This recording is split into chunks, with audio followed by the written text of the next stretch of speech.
Saudara-saudariku yang terkasih di dalam Tuhan kita Yesus Kristus, selamat berjumpa kembali. Salam keluarga kudus.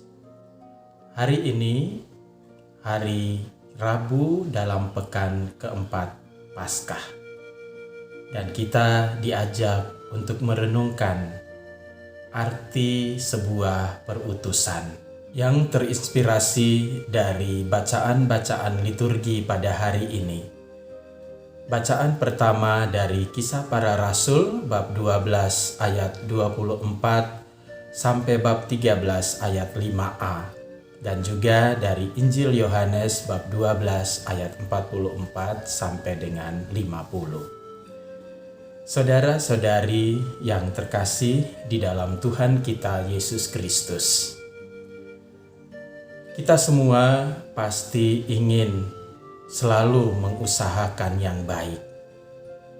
Dari dalam diri kita masing-masing juga pasti ingin saat berbicara, kita berbicara hal-hal yang baik. Saat kita bertindak dan bersikap, kita juga ingin supaya tindakan dan sikap-sikap kita itu baik bagi diri saya sendiri maupun bagi orang lain di sekitar kita. Namun terkadang apa yang dicita-citakan, apa yang diidam-idamkan itu tidak terjadi. Yang terjadi justru sebaliknya. Mengapa? Karena kita memiliki keinginan. Karena kita memiliki kehendak. Karena kita memiliki kebebasan. Kehendak untuk melakukan apa yang seharusnya, kehendak, keinginan untuk melakukan sesuai dengan kebutuhan diri kita, sesuai dengan keinginan badan kita, sesuai dengan keinginan duniawi bahkan. Itu yang membuat kadang-kadang keinginan yang baik, kerinduan yang baik menjadi tidak dapat dilakukan. Padahal kalau kita merenungkan, kalau kita menyadari sungguh-sungguh bahwa kita semua diutus untuk melakukan segala sesuatu yang baik.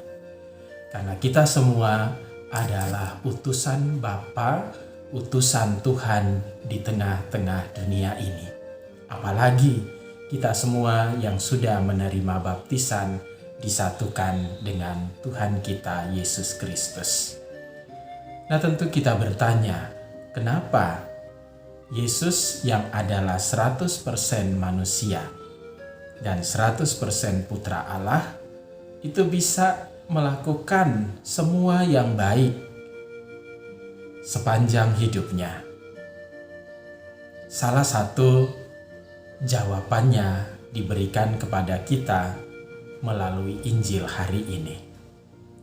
Bahwa di sana Yesus selalu mengatakan bahwa dirinya adalah utusan.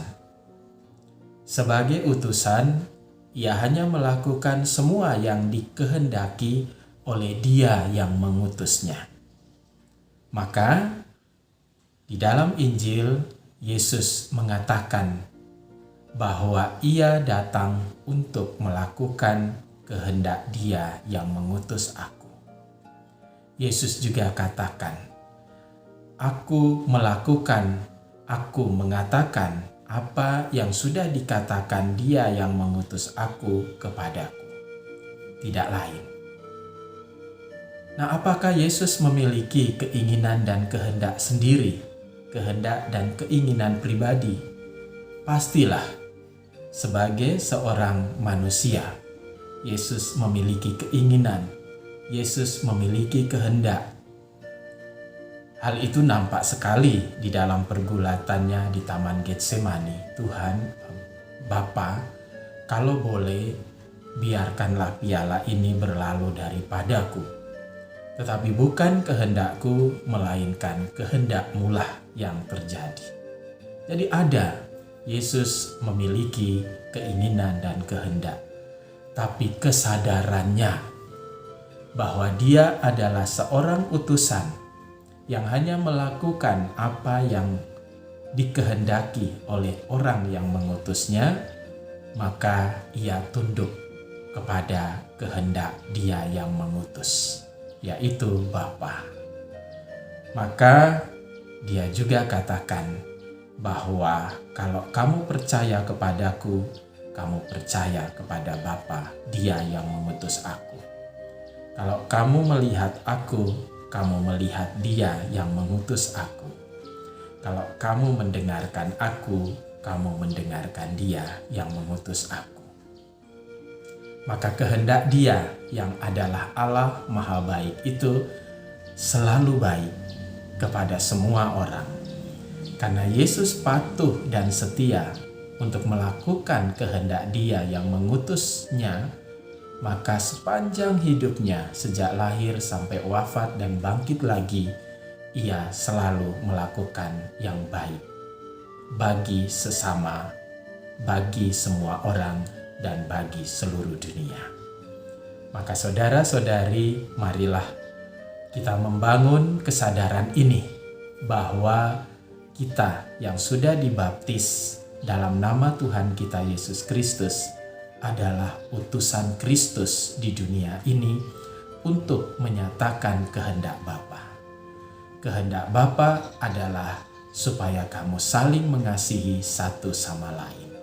Dan kehendak Bapa adalah supaya semua orang percaya bahwa Kristus adalah Putra Allah yang hidup, sebagaimana yang diwartakan oleh para rasul kepada seluruh bangsa.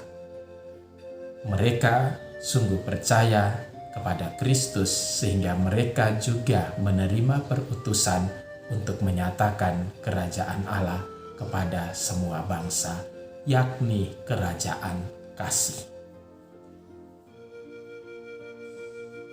Salam Rabu, rancangan Allah baik untukmu.